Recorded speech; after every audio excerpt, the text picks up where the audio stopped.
On va parler de ce qui est peut-être la plus grande trahison de toute l'histoire du crime organisé.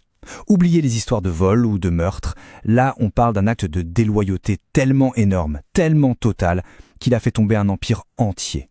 Et tout ça pour sauver une seule et unique personne. C'est cette histoire-là qu'on va décortiquer aujourd'hui. Alors, tout commence ici. Imaginez une boîte de béton et d'acier complètement coupée du monde. À l'intérieur, il y a l'un des criminels les plus brillants, mais aussi les plus dangereux de notre époque.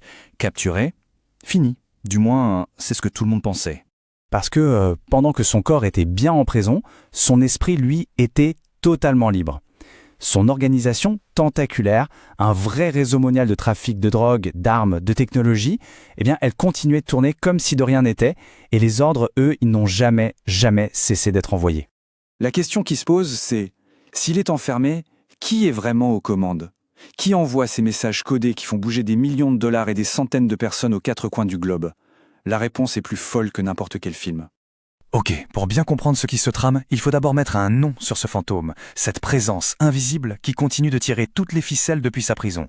Ce fantôme, c'est Paul Leroux, un génie de l'informatique devenu un baron du crime international. Et le truc vraiment dingue, c'est que oui, c'était bien lui l'auteur des messages. Depuis sa cellule, avec la bénédiction des autorités, il était toujours aux commandes de son empire. Sauf que le but avait radicalement changé. Et c'est là qu'on touche au cœur de l'histoire.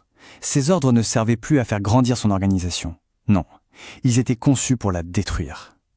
De l'intérieur, homme par homme, pièce par pièce. Il n'était plus un général protégeant ses troupes, il était devenu un prédateur pour sa propre meute.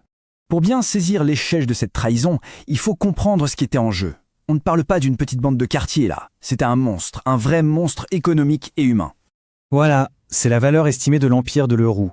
1,1 milliard de dollars. Un chiffre qui donne le tournis, construit sur des années d'opérations illégales à une échelle planétaire. Et c'est cet empire-là qu'il a décidé de sacrifier. Mais au-delà de l'argent, il y a les gens.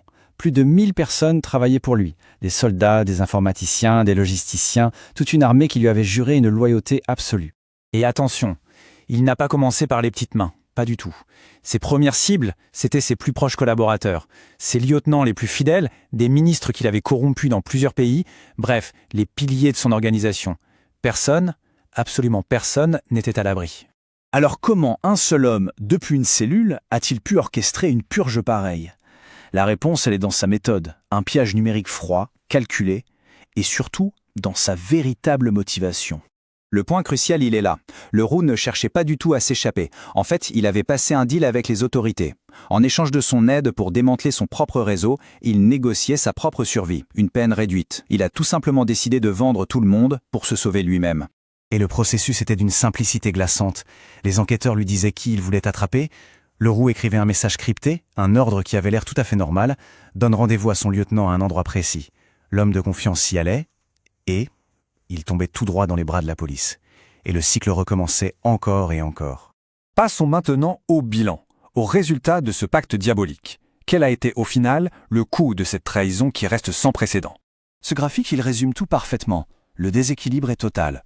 Regardez bien, d'un côté, la quasi-totalité de son organisation livrée sur un plateau, et de l'autre, une seule personne qui en profite. Lui. 1 pour 1100. Le calcul est vite fait, et il fait froid dans le dos. Voilà, l'échange résumé dans sa forme la plus brutale qui soit. Sa propre peau contre les vies, les familles et la liberté de tous ceux qui lui faisaient confiance. C'est le prix qu'il était prêt à payer, sans la moindre hésitation. Et beaucoup d'experts sont d'accord là-dessus.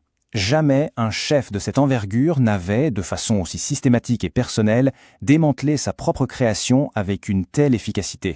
Et tout ça, juste pour son bénéfice personnel. C'est un véritable cas d'école.